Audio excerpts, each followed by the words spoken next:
लखनऊ की हलचल भरी गलियों में छोटे कस्बे से आए एक साधारण बैंक क्लर्क की जिंदगी अचानक बदलने वाली थी। एक साधारण सा कमरा, एक विधवा औरत, उसके छोटे बच्चे और 10,000 का किराया। इन सब के बीच उसके दिल और दिमाग की लड़ाई एक ऐसा मोड़ लेकर आने वाली थी जो उसकी जिंदगी की सबसे बड़ी सीख साबित होगी। यह कहानी इंसानियत, जज्बात और सही निर्णय की जीत की कहानी है। लखनऊ की हलचल भरी धूल और शोर से भरी गलियों में गांव से आए एक साधारण बैंक क्लर्क राघव ने अपने नए जीवन की शुरुआत की। हाल ही में उसका तबादला पुराने लखनऊ की शाखा में हुआ था। शहर की भीड़, तेज रफ्तार, उन्नत ऑफिस के माहौल और लोगों की अलग अलग आदतों ने उसे शुरुआती दिनों में कुछ असहज और अनजान सा महसूस कराया। सीधे सादे और मेहनती स्वभाव वाला यह युवक, जो अपने गांव की सादगी, शांति और सरल जीवन में पला बढ़ा था, अब बड़े शहर की तेज तर्रार जिंदगी में खुद को ढालने की कोशिश कर रहा था। और सबसे बड़ी चुनौती उसके लिए रहने की जगह ढूंढना थी, क्योंकि शहर में मकानों के किराए आसमान छू रहे थे और उसे इतनी मेहनत और कमाई के बावजूद एक साधारण और साफ कमरा आसानी से नहीं मिल पा रहा था। उसने कई एजेंटों से संपर्क किया, कई मकान मालिकों से बात की, मगर हर जगह या तो किराया उसके बजट से अधिक था या कमरे की हालत बहुत खराब थी। कभी कभी तो कमरे ऐसे दिखते थे जैसे उनमें रहना असंभव हो। रोजाना की भाग दौड़ और निराशा के बीच उसका मन यह सोचता रहा कि क्या सचमुच इस शहर में एक आम आदमी के लिए जीवन यापन करना इतना कठिन है। कई दिनों की खोज और थकान के बाद एक दिन वह एक पुरानी, शांत और साफ सुथरी गली में पहुंचा, जहां कुछ छोटे मकान और एक छोटी किराने की दुकान थी। और उसने देखा कि एक मध्यम आकार का मकान सामने खड़ा था, जिसकी दीवारों पर उम्र के निशान और रंग का फीकापन स्पष्ट था। उसने दरवाजे पर दस्तक दी तो बाहर एक विधवा महिला निधि अपने छोटे बच्चों के साथ खड़ी दिखाई दी। उसकी आंखों में हल्की थकान के निशान थे, लेकिन चेहरे पर ईमानदारी और विनम्रता झलक रही थी। उसने धीरे धीरे दरवाजा खोला और कहा, जी बताइए। राघव ने विनम्रता से पूछा कि क्या उनके यहाँ कोई कमरा किराए पर उपलब्ध है। निधि ने धीमे स्वर में कहा कि हाँ, एक कमरा खाली है, आइए मैं दिखाती हूं। और उन्होंने राघव को कमरे तक ले जाकर दिखाया, जो बिल्कुल साधारण था। एक खिड़की, पुराना पंखा और कोने में रखी अलमारी। कमरे को देखकर राघव ने आश्चर्य व्यक्त करते हुए कहा कि यह कमरा साधारण है और किराया 10,000 है, क्या यह उचित है? निधि ने हल्की मुस्कान के साथ कहा, साहब मैं इससे कम नहीं ले सकती, क्योंकि पिछला किराएदार भी यही राशि देता था, और अगर आपको उचित न लगे तो आप दूसरे जगह देख सकते हैं। राघव बाहर आकर गली में कुछ कदम बढ़ाया और मन ही मन सोचने लगा कि एक साधारण कमरे के लिए इतना किराया शायद उसकी मजबूरी का हिस्सा है। वह गली में एक दुकानदार के पास गया और पूछा। दुकानदार ने बताया कि निधि पिछले 2 सालों से इस मकान को किराए पर देकर अपना और बच्चों का पेट भर रही थी। पिछले कुछ दिनों में कई लोग कमरे देखने आए, लेकिन सब कहते चले गए कि किराया अधिक है।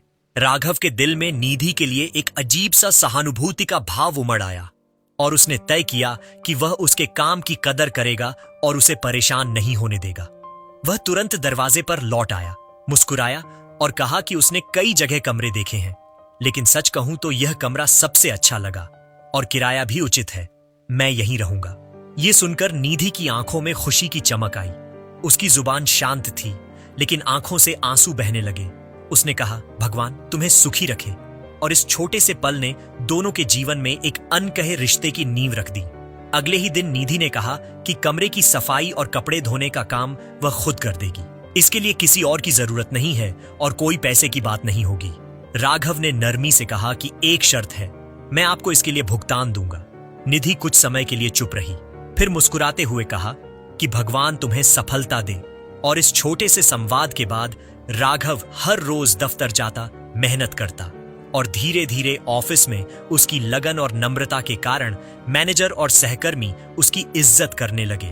कुछ ही महीनों में राघव को ऑफिस से खुशखबरी मिली कि उसकी तरक्की एडवांस मैनेजर के पद पर हो गई है।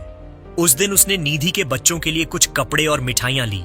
जब ऑफिस में अपने मैनेजर ने पूछा कि इतनी अच्छी पोस्ट और वेतन के बावजूद वह पुराना कमरा क्यों, राघव ने मुस्कुराते हुए कहा कि वहां का वातावरण उसे शांति देता है और निधि और उसके बच्चे अब उसके परिवार की तरह बन गए हैं। रात को जब वह कमरे में लौटता तो देखता कि बच्चे उसके आसपास बैठकर किताबें खोलते हंसते प्रश्न पूछते और इन लम्हों ने उसके दिल को बेहद छू लिया। समय गुजरता गया और राघव ने देखा कि निधि अपने दुख छुपाकर अपने बच्चों के लिए जीती थी। उसने कभी गलत रास्ता नहीं अपनाया। उसकी मेहनत, ईमानदारी और विनम्रता ने राघव के दिल में उसके लिए गहरा सम्मान पैदा कर दिया।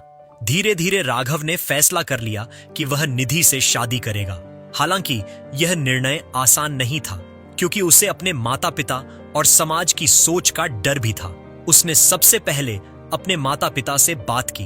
उनके लिए यह सुनना कठिन था कि उनका बेटा एक विधवा महिला और उसके बच्चों के साथ जीवन बिताना चाहता है। पहले तो पिता ने चिंता और डर जताया। मां ने भी भावनात्मक रूप से इस निर्णय को स्वीकारने में समय लिया, लेकिन राघव ने उन्हें निधि के चरित्र, ईमानदारी, त्याग और बच्चों के लिए उसके संघर्ष के बारे में विस्तार से समझाया। धीरे धीरे उनके माता पिता ने राघव के निर्णय को सही मानते हुए समर्थन देना शुरू किया। उन्होंने महसूस किया कि एक ईमानदार, मजबूत और सच्चा चरित्र जीवन का सबसे बड़ा धन है, और यदि उनका बेटा इसी में अपनी खुशी ढूंढ रहा है तो यह गर्व की बात है। राघव ने निधि को आदरपूर्वक बताया कि उसने अपने माता पिता को विश्वास दिला दिया है और अब वह पूरी तरह उसके साथ जीवन बिताने के लिए तैयार है। निधि ने थोड़ी हिचकिचाहट के बाद उसकी सच्चाई और समर्पण देखकर धीरे धीरे सहमति दे दी और उन्होंने सादगी से विवाह किया। इस शादी में कोई बड़ा समारोह नहीं था, केवल नजदीकी रिश्तेदार और शुभकामनाएं, लेकिन उनके जीवन में अब खुशी, हंसी, प्यार और शांति का वातावरण था। राघव और निधि ने अपने बच्चों के साथ जीवन को ऐसे साझा किया जैसे यह नया अध्याय हो, जिसमें हर पल की अहमियत और हर मुस्कान का मूल्य समझा जाता हो। राघव बच्चों के साथ खेलने, पढ़ाई में मदद करने, उनकी छोटी छोटी खुशियों में शामिल होने और उनके जीवन में पिता की भूमिका निभाने में पूरी तरह समर्पित हो गया। निधि अक्सर चुपचाप उनके प्रयासों और स्नेह को देखती और अपने दिल में सोचती कि काश उसका स्वर्गीय पति यह दृश्य देख सकता। उनकी आंखों में आंसू और चेहरे पर मुस्कान दोनों एक साथ थे। समाज की आलोचना, धारणाएं और कठिनाइयां उनके जीवन को कभी प्रभावित नहीं कर पाई, क्योंकि उनके दिलों में विश्वास और प्यार इतना मजबूत था कि वह हर चुनौती का सामना कर सकते थे। राघव ने भी महसूस किया कि कभी कभी सही निर्णय लेना कठिन होता है, समाज और पारिवारिक दबावों के बावजूद, लेकिन वही निर्णय इंसान को असली खुशी, संतोष और जीवन का असली मकसद देता है। उनका घर अब हंसी खुशी, प्यार और आत्मीयता से भरा हुआ था।